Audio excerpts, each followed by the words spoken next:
আসসালামু আলাইকুম everyone, welcome back to Ishan's mom happiness channel. আজ আমি বাংলাদেশি স্টাইলে ডাল বোনা রেসিপি শেয়ার করছি।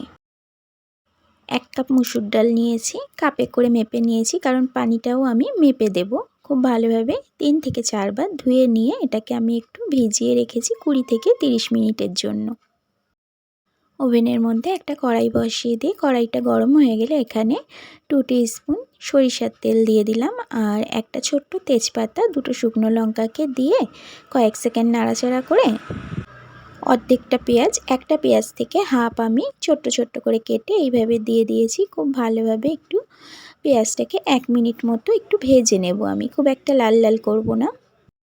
1 মিনিট ভাজার পর এখানে আমি 1 টিস্পুন রসুন কুচি দিয়ে দিলাম। তো বাংলাদেশের আপুরা দেখুন তো আপনাদের স্টাইলে ঠিকঠাক বানাতে পারলাম নাকি। 1/3 টিস্পুন হলুদ গুঁড়ো দিয়ে দিলাম। খুব ভালোভাবে মিশিয়ে নিচ্ছি। এরপর আগে থেকে ধুয়ে রাখা ডালগুলোকে দিয়ে আমি খুব ভালোভাবে সবগুলোকে একসঙ্গে একটু কষিয়ে নেব 2 থেকে 3 মিনিট। আমার যখন নিজের চ্যানেল ছিল না তখন কিন্তু আমি শখে অনেকজনের ব্লগ ভিডিও, তারপর কুকিং ভিডিও একটু বেশি দেখতাম। তার মধ্যে বাংলাদেশি ব্লগার মম হীরা, ওনার চ্যানেলটাকে আমি দেখতাম। যেই কাপে আমি ডাল নিয়েছিলাম 1 কাপ ডালের জন্য এখানে আমি ওই কাপেই 3 কাপ পানি দিয়ে দিলাম, আর এটা একটু গরম পানি দিয়ে দিয়েছি আমি। হাফ টিস্পুন লবণ দিয়ে দিলাম, লবণটা আপনাদের টেস্ট অনুযায়ী দিয়ে দেবেন। হাফ টিস্পুন জিরা গুঁড়ো দিয়ে দিলাম, কয়েকটা কাঁচা লঙ্কা দিয়ে দিলাম। আপনারা ঝাল ঝাল খেতে চাইলে লঙ্কাগুলোকে কেটে দেবেন, আমি একটু গোটা গোটাই রাখলাম, কারণ খুব একটা ঝাল আমাদের খাওয়া হয় না। ঢাকা দিয়ে লো টু মিডিয়াম ফ্লেমে আমি 10 মিনিট ডালটাকে রান্না করে নেব। এই যে 10 মিনিট পর আমি ঢাকাটা ওপেন করছি।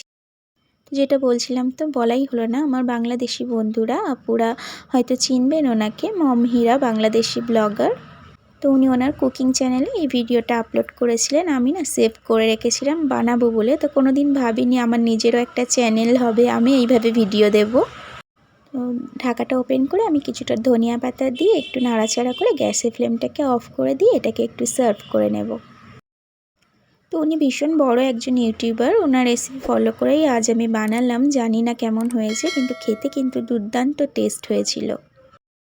আপনাদের কাছে রেসিপি কেমন লাগলো অবশ্যই কমেন্টে জানাবেন, আর বাংলাদেশি আপুরা অবশ্যই কমেন্টে জানাবেন আপনাদের মতো বানাতে পারলাম নাকি। আবারও দেখা হবে নতুন কোনো ভিডিওতে নতুন কোনো রেসিপির সাথে।